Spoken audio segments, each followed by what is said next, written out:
ఈరోజు పచ్చి రొయ్యలు దోసకాయ కాంబినేషన్తో కర్రీ చేస్తున్నానండి. ఆల్రెడీ గిన్నె పెట్టేసి ఉల్లిపాయలు వేపుతున్నాను. ఇదన్నీ కూరల్లో ఉండే ప్రాసెస్ అని చెప్పేసి జీలకర్రను ఉల్లి ముక్కలు వేసి వేపాను.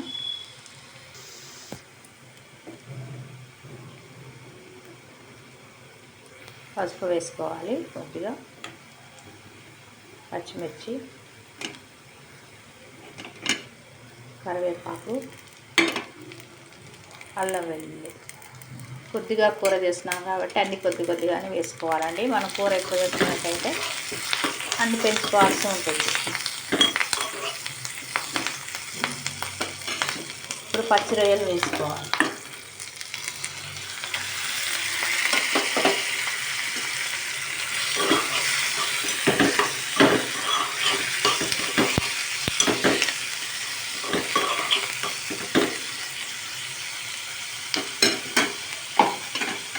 మూత పెట్టి ఒక 5 నిమిషాలు ఉడికించుకోవాలి. చూద్దామండి.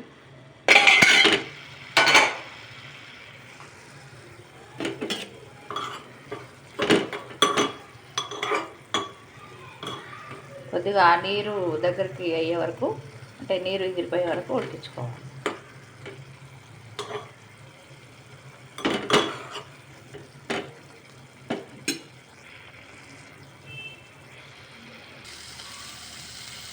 నీళ్ళన్నీ ఇలా ఎగిరిపోయిన తర్వాత దోసకాయ ముక్కల్ని వేసుకోవాలి.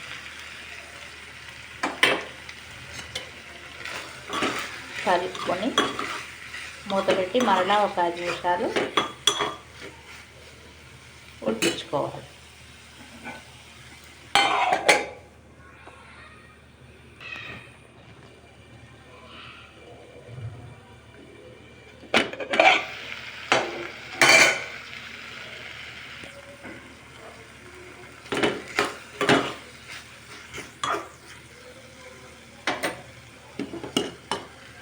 ఇప్పుడు టమాటా వేసుకోవాలి.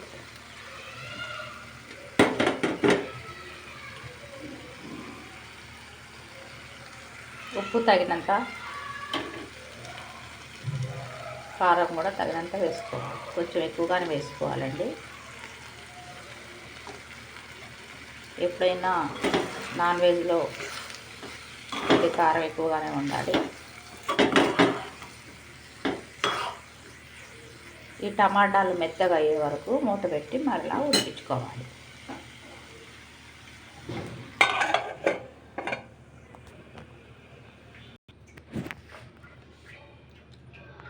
చూద్దామండి. ఇప్పుడు తగినన్ని నీళ్లు పోసుకోవాలి.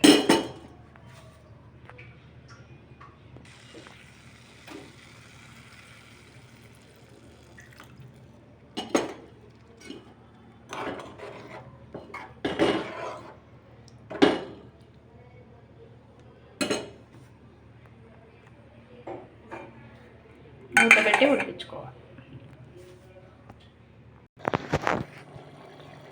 చూద్దామండి.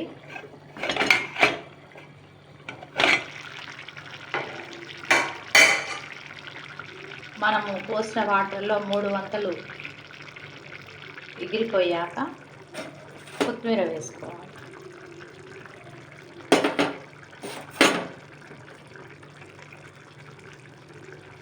మసాలా పొడి వేసుకున్నానండి. ఇది ఆప్షన్, ఇష్టమైన వాళ్ళు వేసుకోవచ్చు, లేకపోతే మానుకోవచ్చు. కొంతమంది ఇష్టపడరు, కానీ మసాలా వేస్తేనే నాన్ వెజ్ కూరల్లో బాగుంటుందండి. ఇప్పుడు ఇంకా దగ్గరగా అయ్యే వరకు ఉడికించుకోవాలి.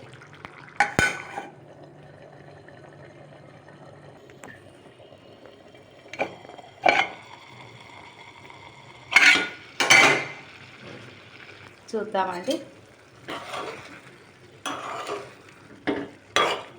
కాగిపోయిందండి.